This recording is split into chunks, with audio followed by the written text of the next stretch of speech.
Picture चालू करो बे। चलो भाई देखो अब मैं क्या करता हूँ। आप देश में हर तरीके से नफरत का माहौल बनाना चाहते हैं, इसलिए गिरिराज जी क्या बोलते हैं, वो बोलते हैं कि देश का मुसलमान स्कीम्स का फायदा उठाता है पर मोदी जी को वोट नहीं करता है, इसलिए देश का मुसलमान नमक हराम है।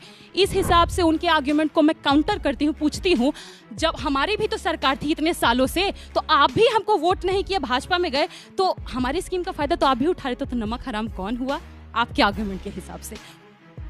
उसके बाद इंपॉर्टेंट, घुसपैठिया हमारे लिए मुद्दा बिल्कुल भी नहीं है, क्योंकि यहाँ जितने लोग बैठे हैं, जिस सबको मैं देख रही हूँ सब युवा हैं, कोई पकौड़ा नहीं तलना चाहेगा पढ़ाई लिखाई के बाद। मैं इसलिए ये बात करती हूँ क्योंकि 3 करोड़ दलित बिहार में रहते हैं, सरकारी नौकरी का आंकड़ा बता रही हूँ मात्र 23,000 के पास है।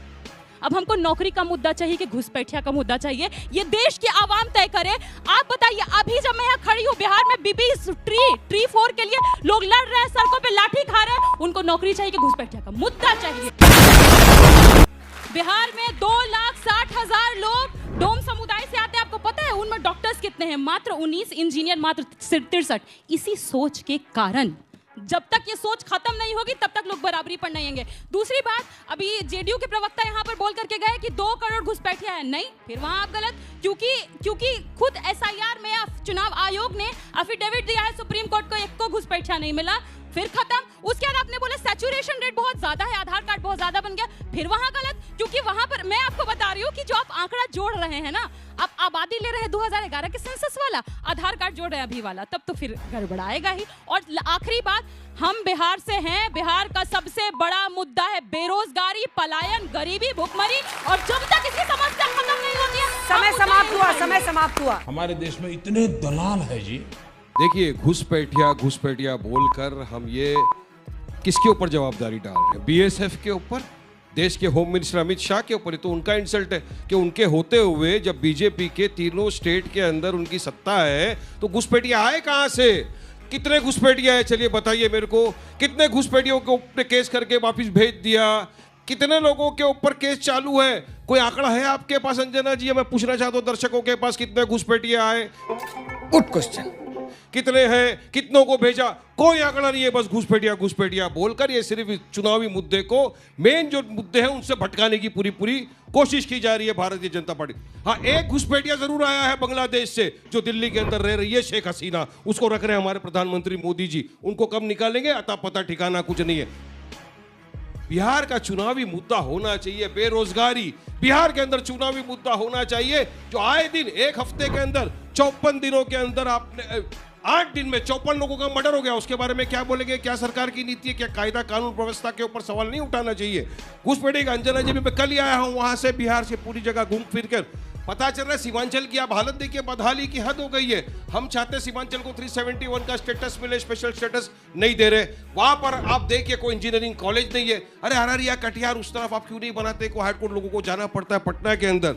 मुद्दा होना चाहिए था बेशर्मो, शर्म करो शर्म।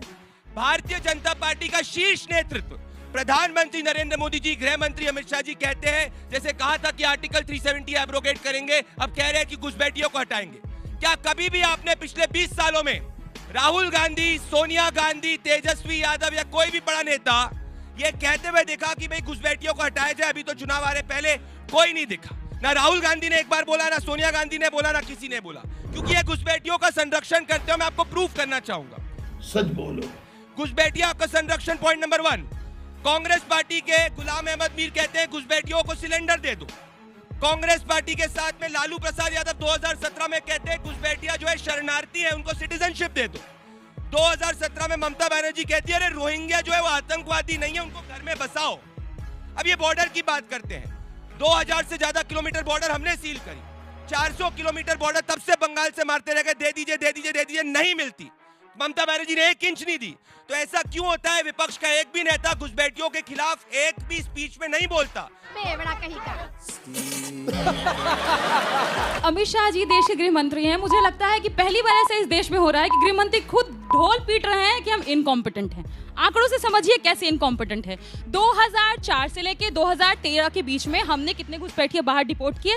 दैट्स 90,000। अब हम इनके आंकड़े पर आते हैं, 2014 से लेके 2025 तक इन्होंने कितने डिपोर्ट किए?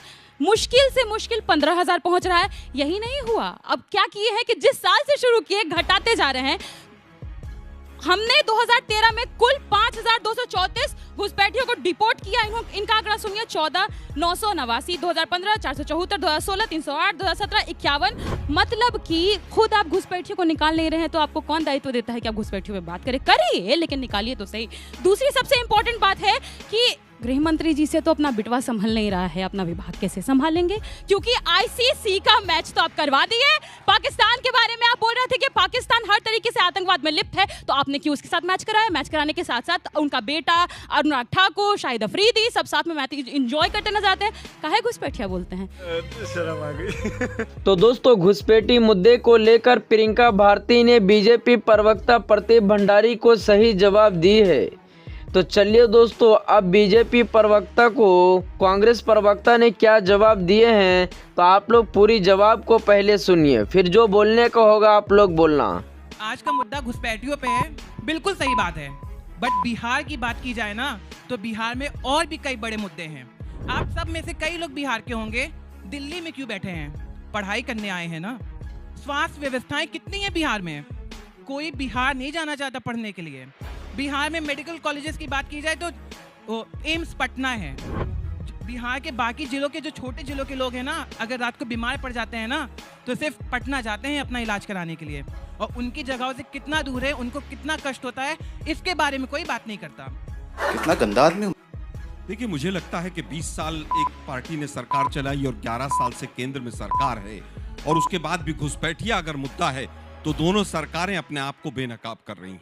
मोदी जी की सरकार भी और नीतीश कुमार जी की भी क्या 20 साल में पूरी तरह से फेल रहे हैं। इस सरकार के पास कोई आंकड़ा नहीं। 2014 के बाद से कितने घुसपैठियों को वापस भेजा, अलग अलग आंकड़े अलग अलग स्रोत से आते रहते हैं। दुर्भाग्य यह है कि जो ना मुद्दे होते हैं उनको मुद्दा बनाया जाता है। घुसपैठिया राष्ट्रीय सुरक्षा का मुद्दा हो सकता है, लोकसभा के चुनाव में एक मुद्दा हो सकता है, लेकिन अगर 11 साल 12 साल के बाद केंद्र में जो सरकार है, जो घुसपैठियों को रोकने के लिए जिसकी जिम्मेदारी है, जो गृह मंत्री और जो प्रधानमंत्री जिम्मेदार हैं, अगर वही मुद्दा बनाते हैं तो इसका मतलब उनकी सरकार फेल है और वो बाकी सारे मुद्दों से ध्यान भटकाना चाहते हैं। सारे मिलके हमको पागल बना रहे।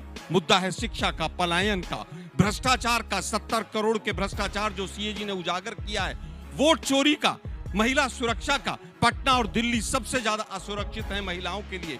कैसे बच्चे दिल्ली में पढ़ने आते हैं, ये तमाम मुद्दे हैं। लेकिन मोदी जी की आदत है, लोकसभा का चुनाव होगा तो 80-20 की बात करेंगे, ज्यादा बच्चे वाले, कम बच्चे वाले, शमशान, कब्रिस्तान, मंगलसूत्र, भैंस खोल ले जाएंगे, मुजरा, पता नहीं कहां से शब्द लेकर आते हैं। इसी तरह से मोदी जी, अब आप घुसपैठियों की बात कर रहे हैं तो आप अपनी बेनकाबी कर रहे हैं।